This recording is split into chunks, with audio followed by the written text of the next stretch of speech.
সামাদ তো শুধু অভিনেতা ছিল না, এবং তার সঙ্গে আমাদের পারিবারিক সম্পর্ক অনেক দিনের, এবং আমার ব্যক্তিগত আমার স্ত্রী আবিদা একসঙ্গে আমরা বিদেশে অনেক জায়গায় অনুষ্ঠান করতে গিয়েছি এবং দেশেও অনেক অনুষ্ঠান করেছি।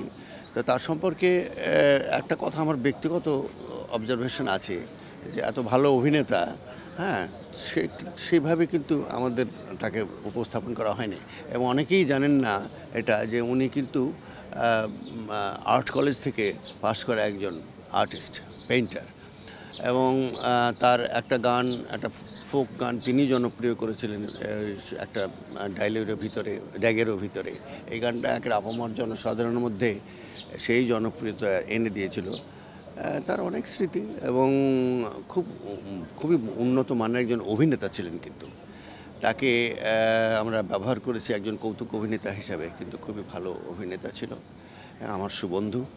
আমার খুব কষ্ট হচ্ছে যে একজন এত বড় অভিনেতা আমাদের থেকে চলে গেল পৃথিবী থেকে। খুবই দুঃখের।